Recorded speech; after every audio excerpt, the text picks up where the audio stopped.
La siguiente presentación es para analizar los alcances y limitaciones de los índices oficiales de clasificación y diagnóstico de los trastornos mentales usando el DSM y el CIE.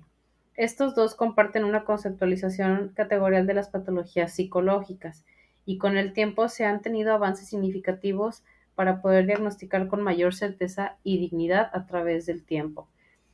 Este trabajo es para la maestría en psicología transpersonal y está elaborado por Ana Isabel Mercadillo López Portillo. Entonces, iniciamos con esta introducción en el cual explicamos que el Manual Diagnóstico y Estadístico de los Trastornos Mentales, en su quinta edición, el DSM-5, y la CIE-10, o sea, la Clasificación Internacional de Enfermedades, en su 10ª edición, son dos de las principales herramientas utilizadas por profesionales de la salud mental para diagnosticar y clasificar los trastornos mentales con el fin de realizar una intervención clínica efectiva. En esta presentación vamos a ver 5 temas muy importantes, empezando por la estructura general, los criterios de diagnóstico, cuáles son las convergencias y divergencias entre ellos, cuáles críticas se han hecho también a través del tiempo y sus diferencias. Y por último, las ventajas que tiene cada uno en cuanto a sus diferencias. Entonces, empezamos con la estructura general. Hablando del DSM-5, pues está organizado en 3 secciones principales y un apéndice. La sección 1 contiene una introducción y un uso del manual. La sección 2 contiene los criterios diagnósticos y códigos. Y la sección 3, las medidas y modelos emergentes y pues el apéndice. En la sección 2, que son los criterios diagnósticos y los códigos, contiene descripciones detalladas de cada trastorno mental, incluyendo ciertos criterios específicos, características diagnósticas, prevalencia, desarrollo y curso, los factores de riesgo y pronóstico, cuestiones diagnósticas relacionadas con la cultura, el género y suicidio, así como el impacto funcional y comorbilidades. Y los trastornos se agrupan en categorías mayores como los trastornos del desarrollo, espectro de la esquizofrenia y otros trastornos psicóticos, trastornos bipolares y relacionados, trastornos depresivos, trastornos de ansiedad, el trastorno obsesivo compulsivo y sus relacionados, los trastornos relacionados con traumas y factores de estrés, trastornos disociativos, trastornos de síntomas somáticos y relacionados, trastornos alimentarios y de la ingestión de alimentos, los del sueño y vigilia, disfunciones sexuales, disforia de género, trastornos disruptivos, del control de los impulsos y de la conducta, trastornos relacionados con sustancias y trastornos adictivos, trastornos neurocognitivos, trastornos de la personalidad, trastornos parafílicos y otros trastornos mentales.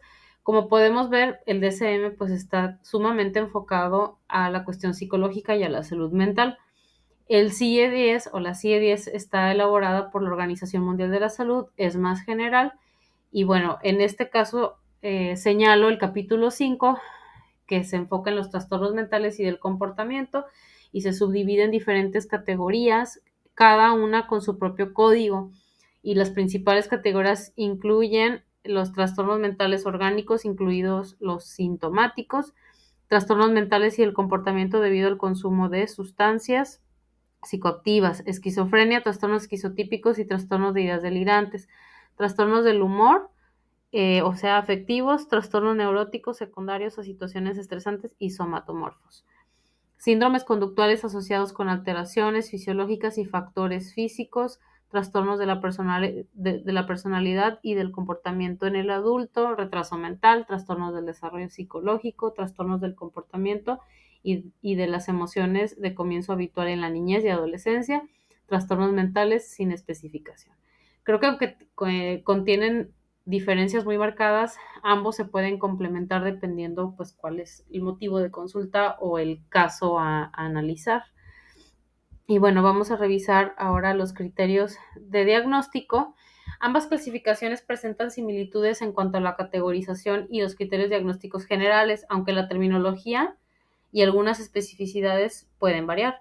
Por ejemplo, el DSM incluye el trastorno de la personalidad narcisista, mientras que la CIE-10 no la menciona explícitamente bajo los trastornos de personalidad. En el DSM-5, para diagnosticar un trastorno de la personalidad, se deben cumplir los siguientes criterios generales. Un patrón perdurable de experiencia interna y comportamiento que se aparta notablemente de las expectativas de la cultura del individuo. Este patrón se manifiesta en dos o más de las siguientes áreas: cognición, o sea, toda la cuestión del pensamiento, toda la cuestión cerebral; afectividad, rango, intensidad, la habilidad y adecuación de la respuesta emocional; funcionamiento interpersonal, control de impulsos. El patrón es inflexible y se extiende a una amplia gama de situaciones personales y sociales. El patrón provoca malestar clínicamente significativo o deterioro en lo social, laboral u otras áreas importantes de funcionamiento. El patrón es estable y de larga duración, y su inicio puede remontarse al menos a la adolescencia o al principio de la edad adulta. El patrón es atribuible a una manifestación o consecuencia del trastorno, de otro trastorno mental. O el patrón no es atribuible a los efectos fisiológicos directos de una sustancia, por ejemplo, una droga de abuso o un medicamento, ni una afección médica, por ejemplo, un traumatismo craneal.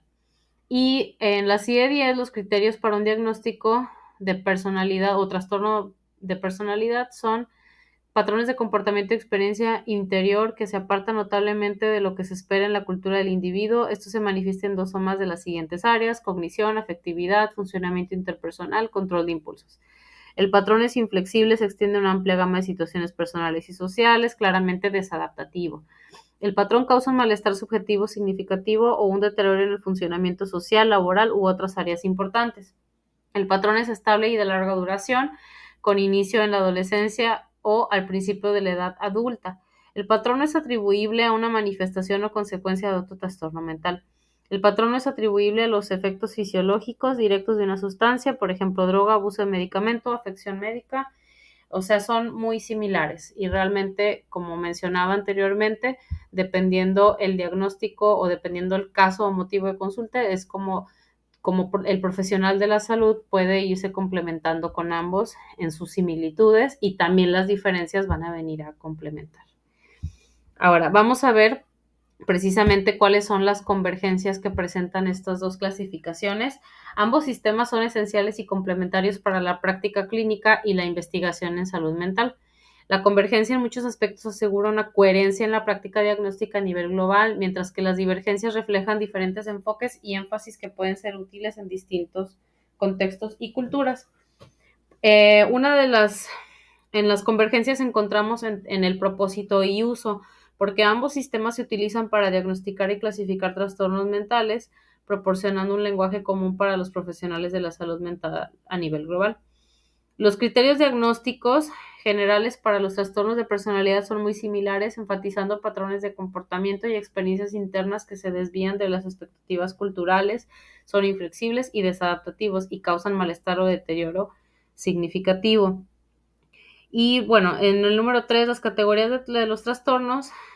Muchas categorías de trastornos de la personalidad coinciden en ambos sistemas, como el trastorno paranoide, esquizoide, antisocial. En la CIE-10 se le llama disocial.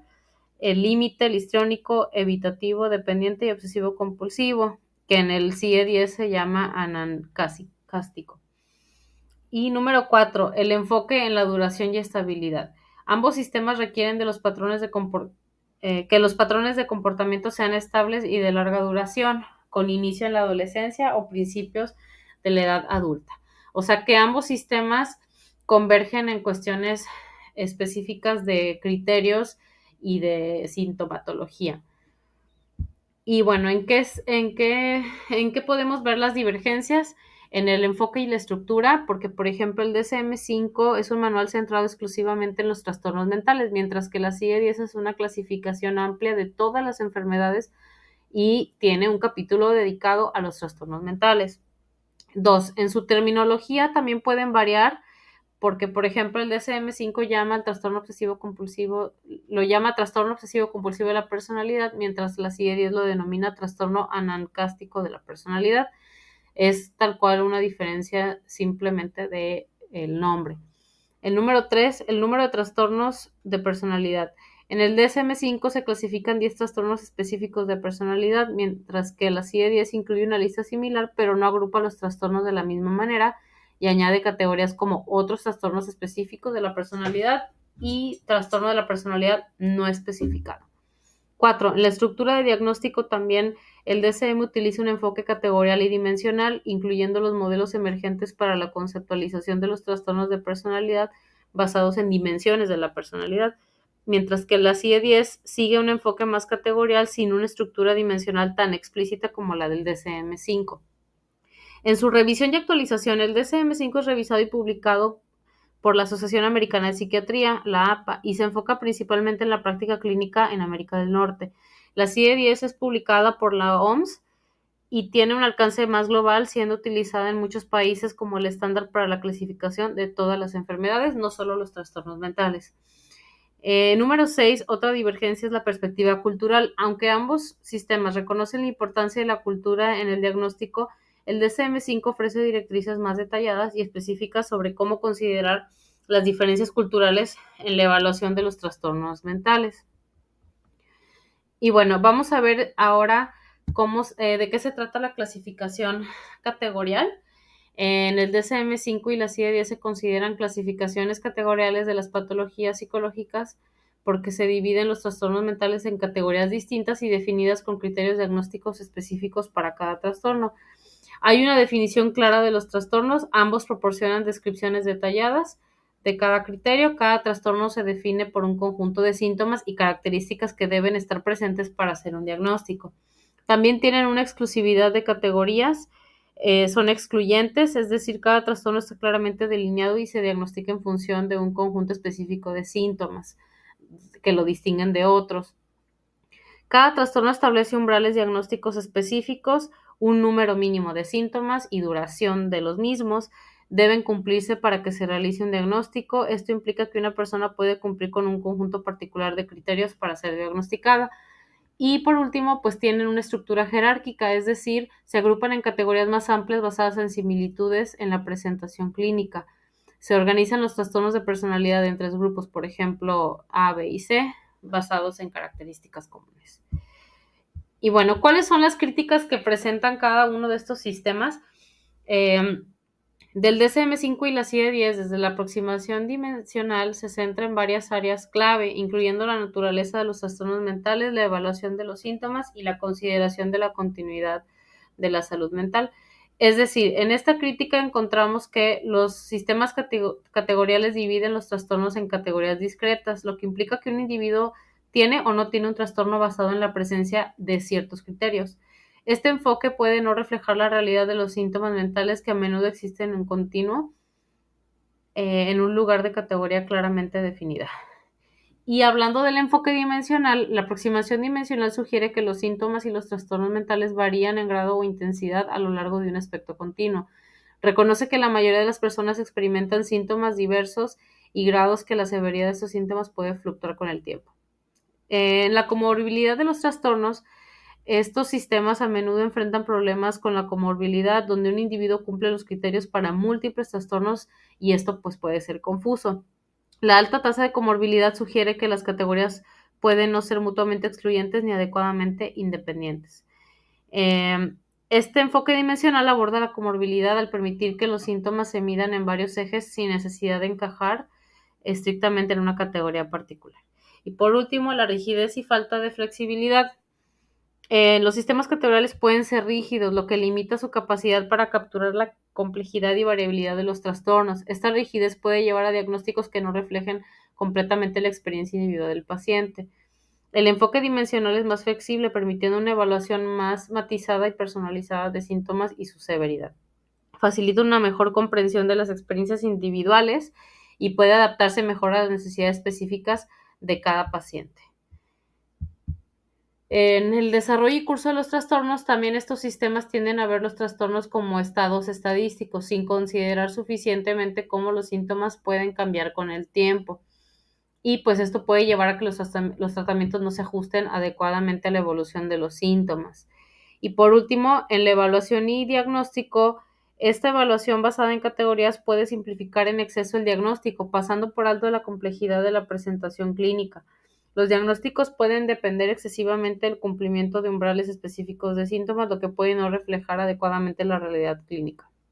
Por otro lado, el enfoque dimensional, la evaluación de este permite una medición más detallada de la severidad y la combinación de síntomas, proporcionando una visión más completa del estado mental del individuo.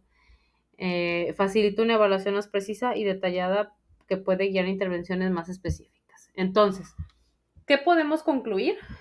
Que se encuentra de por medio el bienestar y la salud mental de las personas. Por lo tanto, estas herramientas son esenciales en el área clínica para no equivocar los diagnósticos, para poder ayudar a las personas a conocer mejor su estado mental, su estado de salud, porque cuando se cometen ciertos errores, la persona puede, en vez de solucionar el problema, se hace más grave, se puede confundir, y es por eso que ambas herramientas se pueden comparar y se pueden complementar también con una evaluación. Es por esto que el sistema dimensional ofrece una visión más flexible, precisa y personalizada de la salud mental, mejorando la comprensión de la continuidad entre las manifestaciones normales y las patologías mentales graves.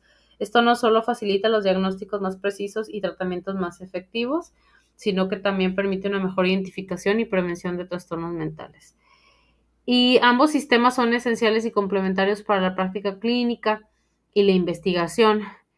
Eh, las similitudes entre las dos en muchos aspectos asegura una coherencia en la práctica diagnóstica a nivel global. Esta coherencia le da al psicólogo y le da a cualquier profesional de la salud pues más seguridad y certeza para que el paciente tenga confianza y pueda empezar su tratamiento. Esto sería todo en esta presentación y estas son las referencias en las cuales se basó este trabajo. Muchas gracias.